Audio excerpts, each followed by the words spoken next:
When my 35-year-old son found out that I had inherited $15 million, his wife coldly declared, "That old man doesn't deserve that kind of money. It should be ours." They demanded that I give it all to them, claiming that they deserve it more. After all the years of sacrificing for their happiness, I realized it was time to show them the true cost of greed. What happened next made them regret every word. Before we continue, please subscribe to the channel and let us know where you are listening in the comments. The crystal stemware clinked softly as Michael cleared the dinner plates. Ashley sat across from me, her smile painted on, but her eyes calculating. His elbow caught the corner of my briefcase. The leather case tumbled from the side table, spilling its contents. Legal documents scattered across the hardwood floor. I watched Michael's face change as his eyes landed on the top sheet. His breath caught, sharp, audible. 15. He couldn't finish the sentence. I dropped to my knees, but Ashley was already leaning forward. Michael's words tumbled out in a rush. "The inheritance document says $15 million. The silence that followed felt dense. Ashley's painted smile finally cracked. "Your brother? The one who passed away?" I nodded. "Harold died 3 months ago. The estate finally cleared probate last week." Ashley's eyes never left the documents. That's incredible, Robert. What a blessing for you." The word you hung in the air like smoke. "Dad," Michael said slowly, "you don't need all that money. I mean, at your age." The words hit me like cold water. I looked at my son and saw a stranger. "What exactly are you suggesting?" Ashley leaned forward, her voice honeyed. "We're family, Robert. Family should support each other. And with little Emma and Jake to think about, their college funds, their future, we could really use some help." "But surely you see that sharing would be the right thing?" Ashley's mask was slipping. "We're young. We have dreams, plans. We could actually do something meaningful with it. I think we should finish cleaning up. You're staying the night, aren't you?" I headed toward my bedroom, the documents clutched in my hand, leaving them to their whispered conversation, which was urgent and hungry. I lay in my bed, staring at the ceiling. Above my head, footsteps moved across the guest room floor. Ashley's voice cut through the floorboards with an edge. "Old man doesn't deserve $15 million. My blood went cold. Michael's whisper was barely audible. "Ashley, keep your voice down." "He's asleep, Michael. And I'm right. He's wasted his whole life being ordinary, working that boring engineering job, living in this tiny house." Her voice dripped with disdain. "He has been pretty selfish with money lately." Michael's 4 words shattered something inside my chest. "Exactly. We've struggled while he's been sitting comfortable. That inheritance should be shared. We deserve it more than he does." "But how do we convince him?" Michael asked. "Leave that to me. Men his age can be influenced, especially when they're lonely. And if gentle persuasion doesn't work," she paused, "we have options." "What kind of options?" "Legal ones. Think about it. He's getting older, maybe not thinking as clearly. We could contest his mental state, claim undue influence from Harold. There are precedents." My hands began to shake with rage. $15 million, Michael. $15 million. That's extreme wealth for someone who will probably be dead in 10 years anyway. The casual cruelty of it hit me like a physical blow. "You really think we deserve that money more than him?" Michael asked. "I know we do. He's had his chance." I lay there until dawn, processing every word, every cold calculation of my death. The loving father, who had sacrificed everything for his ungrateful son, was gone. In his place sat someone much more dangerous. They thought they knew me. They thought I was weak. They were about to learn how wrong they were. I sat at my small kitchen table, waiting for them. I let myself remember Margaret's hospital room. "Take care of Michael," she'd whispered. "But don't forget to live for yourself, Robert." I'd promised her I would. Another lie I told myself. I remembered the $80,000 in student loans I paid for Michael, and the $150,000 I liquidated from my retirement for their house down payment. I'd been an ATM with a heartbeat. Last month, Michael had called my house too small for family gatherings. Ashley had rolled her eyes at my Christmas gifts. I calculated in my head. Over $400,000, my entire savings, my retirement, my future, all given freely to a son who saw me as selfish. I'd created this monster by being too generous. Now they wanted my brother's $15 million, too. I heard footsteps on the stairs.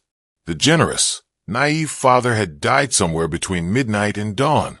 In his place sat someone harder, someone who'd finally learned that love, without respect, was just exploitation. Ashley entered my kitchen like she owned it. "Good morning, Robert. You're up early." Michael shuffled behind her, avoiding my eyes. "Couldn't sleep," I said simply, gesturing to the coffee pot. "Help yourselves." This big house must get lonely sometimes. All these empty rooms, just you rattling around, she continued, settling into the chair across from me. "We've been thinking about your inheritance." "Have you?" "Ashley has some good points, Dad. About family. About sharing blessings." Ashley's hand stroked Michael's arm. "We're not asking for charity, Robert. We're talking about family responsibility. You raised Michael to work hard to build a future, but sometimes even hard-working people need help." I set down my cup with deliberate care. "And what kind of help are you thinking about?" Her smile widened, predatory. "Well, you don't really need $15 million, do you? I mean, at your age. What would you even do with all that money?" "That's not really your concern." "But it is our concern, Robert. We're family, and family looks out for each other." Michael leaned forward. "Dad, think about Emma and Jake. Their college funds, their future. Don't you want to help your grandchildren?" "I've been helping them their entire lives. I've been helping you both for decades." Ashley's mask slipped slightly. "Sure, you've helped here and there, but this is different. This is real money. Life-changing money. For whom? For all of us." She caught herself. "We're young, Robert. We have dreams, plans. We could actually do something meaningful with that inheritance." I walked to the window. "You know what I think," I said without turning around. "I think you both believe you deserve my brother's money more than I do." The silence behind me was deafening. "That's not," Michael started. "Yes, it is." I turned to face them. "You think I'm too old, too ordinary, too boring to deserve $15 million? You think I'll just let it sit in a bank while you could be living your dreams?"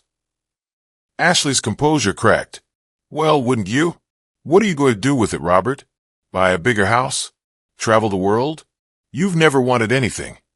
Maybe that's because I spent 35 years wanting things for my son instead. We deserve some of that money," Ashley continued, her voice hardening. "We've struggled while you've been comfortable. You're just going to hoard it like some old miser." "Based on what do you deserve it?" I asked quietly. "Based on being family," she snapped. "Based on being young and full of potential instead of old and useless." I walked back to the table. "Is that what you both think? That I'm old and useless?" Michael couldn't look at me. "Dad, that's not what she meant." "Yes, it is. And you agree with her, don't you, son? You think you deserve your grandfather's money more than your father does."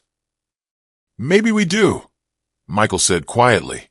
And there it was, the truth. Ashley reached across the table. "Robert, please think about your grandchildren. Think about their future. Don't be selfish." I pulled my hand away. "Selfish? We'll contest this legally if we have to," Ashley said, desperation creeping in. "You're getting older. Maybe not thinking as clearly. Harold might have unduly influenced you somehow." I stood up. "Get out." They froze. "Get out of my house now." "Robert, you can't be serious." "Pack your things and leave, both of you." I walked to the front door and opened it. "You have 10 minutes. As they drove away, Ashley's words floated back. "This isn't over, you selfish old bastard." I stood in my empty house and smiled. I picked up my phone, scrolled to Thompson and Associates, Legal Services. It was time to make some calls. 3 weeks of silence was shattered by the doorbell. The man handed me legal documents. Petition for determination of incapacity. Petitioners, Michael R. Anderson and Ashley M. Anderson. They were trying to have me declared mentally incompetent. The documents claimed I had dementia, made irrational decisions, and was unable to manage affairs. They cited forged witness statements and a false medical report from a doctor I'd never met. The cruelest blow came on page 4. Petitioners have secured respondents' assets totaling $500,000 pending this court's determination to prevent further financial harm. They'd frozen $500,000 of my money. My hand shook, then steadied with fury. I dialed Sarah Thompson. They're trying to have me declared mentally incompetent.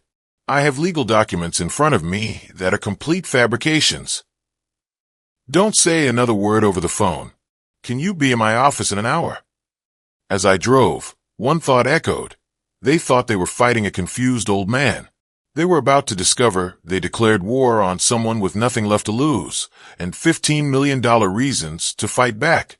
I arrived at Sarah Thompson's office. I showed her my immaculate financial records and my medical records. Sarah checked the medical board database. The doctor they cited, Patricia Williams, was a pediatrician in Tacoma and Ashley's college roommate. The witness signatures appeared to be written by the same person, Ashley. This isn't just a weak case. It's fraud. 2 hours later, I sat across from Dr. Mitchell Harrison at Spokane Medical Center for a comprehensive cognitive test. He reviewed the results. Your cognitive function is not just normal for your age. It's exceptional. Your working memory scores are in the 95th percentile. I'd be happy to testify that you're sharper than most 40-year-olds I evaluate. Back at Sarah's office, I showed her audio recordings I'd taken over 2 years, including the night after Christmas, when they plotted the scheme through the ceiling. Robert, you've just handed me everything we need to not only dismiss their petition, but file criminal charges for fraud and elder abuse. We file a motion to dismiss with prejudice by 5 p.m. today. Tomorrow morning, we file a defamation countersuit and report the fraud to the district attorney's office. Sarah, there's one more thing. I want to call in every loan I ever made to Michael. 35 years of financial support, most of it documented as loans, not gifts. How much are we talking about? $412,000 with interest.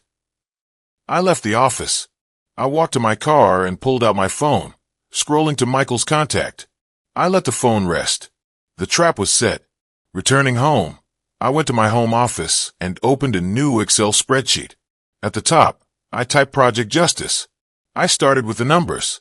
I documented 35 years of financial support to Michael, college tuition, living expenses, emergency loans, the house down payment, monthly support.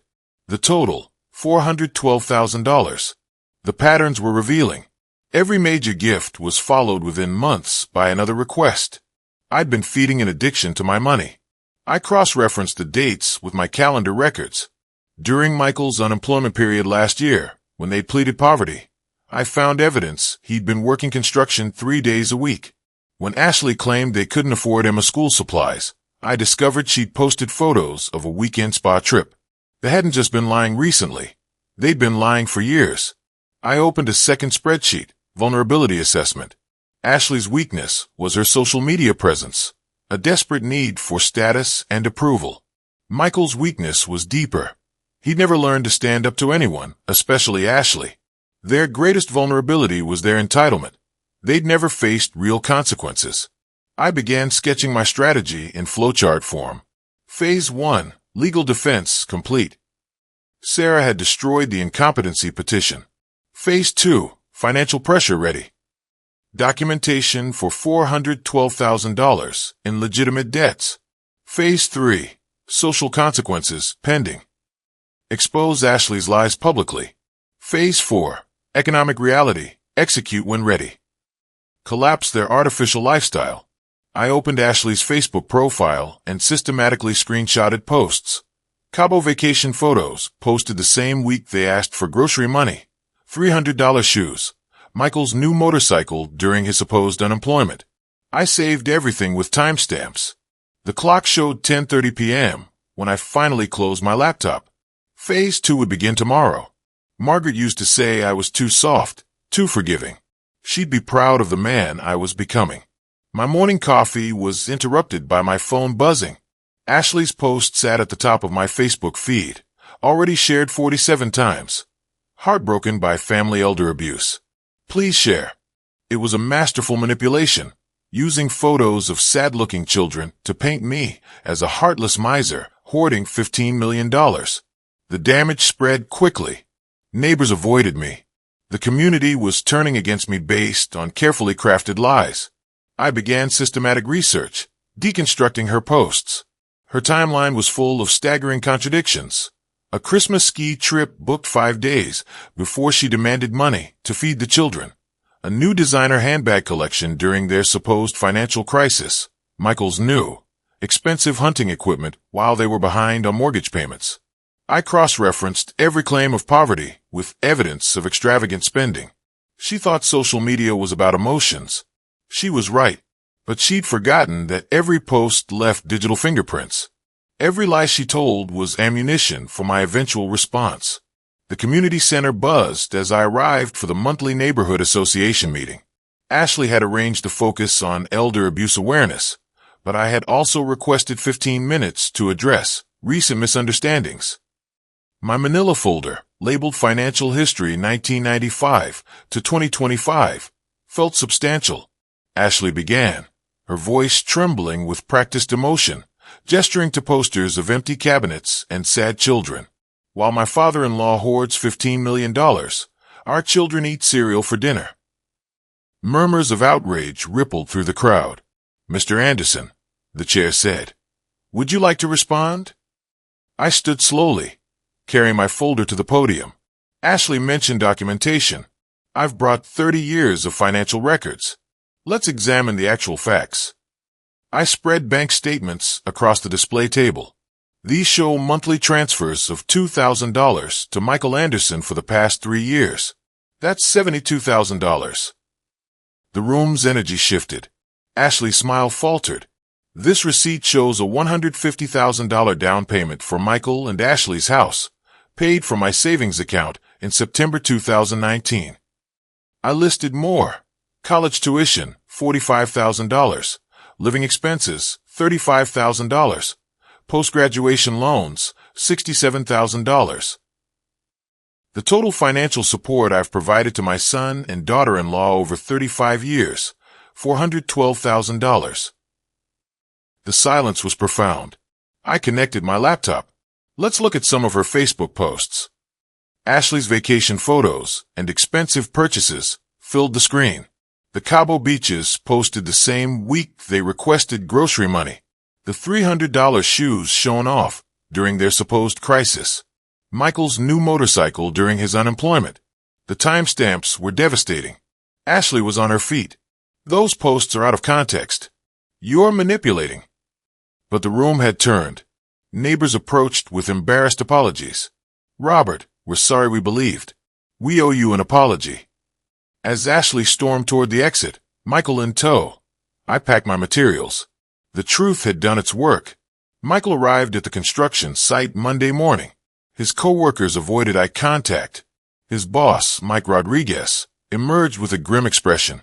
Michael, we need to talk. 3 clients have called since Friday, asking for different crew assignments. Clients don't want controversy on their job sites. Mike, I can explain. I can offer you unpaid leave while this blows over. Michael's hands shook as he called Ashley from the parking lot. They basically fired me, he said when she answered. The whole neighborhood thing has spread to my work sites. Ashley's response was sharp, panicked. How is that even legal? It doesn't matter if it's legal. It's done. Michael felt the walls of their artificial life crumbling. Without his steady income, the lifestyle Ashley insisted upon was unsustainable. At home, Ashley's social media world had collapsed overnight. Her credibility was destroyed. The community had seen the evidence, done the math, and reached their own conclusions.